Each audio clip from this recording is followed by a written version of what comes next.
Dis-moi Bernard, comment participes-tu à l'éveil planétaire? Je pense en essayant pas de dormir trop, tu vois, parce que souvent on est assoupi et de pas m'ennuyer moi-même. Si je m'ennuie pas moi-même, je participe à l'éveil, parce qu'il y a une nappe phréatique et en fait on est tous en commun. Mais si on va trop vers le haut, on va pas vers le bas et on oublie la planète. C'est vrai. L'éveil planétaire.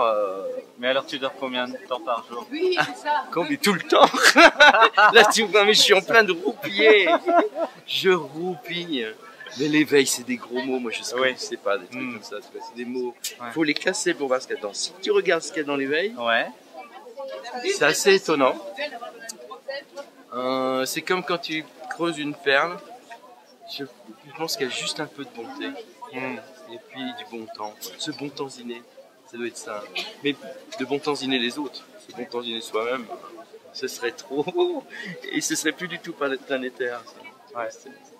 J'ai regardé hier ta conférence qui était très chouette. Oui. Et à chaque fois que je suis avec toi, je vois que tu rigoles tout le temps. Pourquoi tu rigoles tout le temps? Je vois pas comment quelqu'un peut faire autrement que de rire. Un bébé, dès qu'il commence à s'éveiller un peu, il commence à rire. C'est le propre de l'homme. J'essaye de me nettoyer un peu, tu vois. Donc c'est une question hygiénique. Je pense que quelqu'un qui fait la gueule, c'est une erreur cosmique. Il y en a beaucoup qui sont pas propres. Alors. Moi, je vais pas regarder la propre vue. Je vais pas aller soulever sous les touches ou sous les soutanes. Chacun se rapproprie comme nous. Mais c'est une nécessité. C'est ton état naturel. C'est mon état, pas que le mien. Oui. C'est l'état normalement, c'est l'état naturel. C'est le propre de l'homme de rire. Et c'est certainement aussi la joie de Dieu. Oui, c'est vrai. C'était vraiment bien. Et là, alors ici, tu présentes un de tes livres? Là, il y en a deux. Là, j'en ai écrit une palanquée. De quoi parle le dernier? Les deux, c'est que les chats, quand ils font comme ça, tu sais, ces deux, ils vont ensemble. Ça, c'est les 5 émotions vues plutôt sur la dimension et l'ancrateur. Et ça, c'est les 5 émotions vues plutôt comment passer de l'intérieur au supérieur. On appelle sortir de son trou, mais en fait, c'est une arnaque. En fait, on peut pas s'en sortir. C'est la fin ici. On ne peut qu'entrer. Et en fait, tous les gens essayent de s'en sortir ici, tu vois partout. Non, tu peux entrer dans la difficulté, entrer dans la recherche, entrer dans l'ouverture. Donc chaque trou, c'est une porte d'entrée, mais on la pousse dans le mauvais sens. Alors ça parle de quoi, comment sortir de son trou? Il y a 5 grands trous. Il y a un trou qui est manifeste, qui est le trou de la peur, de la trouille. Donc un effet de tunnalisation dans lequel tu es dans tes propres idées et tu te fais peur toi-même. Et là, pour t'en sortir, si tu regardes les animaux, quand ils ont peur, ils se mettent en éveil. C'est l'éveil. C'est le simple petit éveil en disant qu'est-ce que je peux faire là, comment je peux m'arranger, est-ce que je peux apporter une touche supplémentaire, une petite chose, la dimension artistique dans l'art de vivre. Et ça, c'est l'éveil. Donc ce trou de la peur, c'est l'éveil. Et les autres trous sont autour de la peur. Parce qu'il y a faisons semblant que j'ai pas peur, c'est l'orgueil. Ayons encore plus peur que quelqu'un qui a peur, c'est la déprime. Essayons de désirer un autre trou que le mien, ça c'est le désir. Et la colère, c'est je refuse d'être dans ce trou-là. Donc c'est les 5 émotions vues comme 5 pièges ou 5 effets de tunnelisation dans lequel si tu le vois pas, tu peux pas t'en sortir. Donc là c'est une bonne manière avec des dessins, avec des adages, avec des petites histoires, de s'en sortir. Au moins une invitation, une incitation à s'en sortir. Et l'élan créateur? L'élan créateur. C'est quand on est sorti du trou, on peut créer? Non, il n'y a pas avant, après, il n'y a pas des échelons, il n'y a pas des étapes par étapes, before and after. L'élan créateur, c'est la même chose, mais tu le fais directement par les 5 arts, les 5 sports, les 5 yogas, c'est les 5 émotions. Et tu sais pas que quand tu vas jouer aux fléchettes, par exemple, tu fais un art zen de concentration, et si tu es colère, il y a des fléchettes partout sauf dans le... Et tu ferais mieux de faire ça qu'autre chose. Donc il y a des choses que tu n'oses pas faire. Tu vas rentrer là-dedans, tu vas dire, mais je ne savais pas que j'avais des pratiques spirituelles, comme éplucher une pomme ou tailler tes crayons avant d'arriver, ou des pratiques, donc qu'elles soient musicales, qu'elles soient culinaires. Ça te réconcilie avec la spiritualité, comment on pourrait dire, au niveau de la vie de tous les jours. Et les 5 émotions, c'est quoi? C'est la peur, l'attraction, la répulsion, complexe supériorité, complexe infériorité. C'est-à-dire le jaillissement, que ça. le projet, le rejet, le sujet, l'objet. C'est les racines de toutes les émotions. C'est la racine de toutes les émotions. Tu as peur, tu projettes, tu rejettes, tu te prends pour un sujet, tu te prends pour un objet. Et comment on fait quand on a plus peur et qu'on ne se projette pas dans les sujets? Les émotions sont toujours là. Les émotions, elles sont pas... on pourrait pas dire ça y est, il n'y a plus d'émotions. Les émotions, elles sont là. Mais comment fait un lotus pour plonger dans la boue? Ben, il plonge dans la boue. Et puis il transforme en lotus. Plus les émotions sont perturbées, plus elles peuvent être créatives. Il n'y a plus à séparer les émotions. Enfin, il n'y a plus à dire faut pas que je me mette en colère, faut pas que j'ai peur, faut que je me calme. Il faut plutôt les utiliser alors, c'est ça? Penser que zen, c'est être comme ça.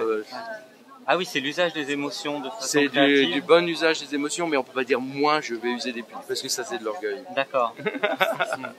C'est simplement... Donc c'est laisser les émotions s'exprimer toutes seules alors? Ah, tu joues de la musique, qu'est-ce que tu fais? Tu t'occupes des tomates, tu vas être assez vite en émotion, elles sont pas cuites, elles sont pas bien, c'est pas machin. C'est pas toi qui vas dire je vais travailler sur ma colère pour pas me mettre en colère contre les tomates. C'est simplement de faire la cuisine.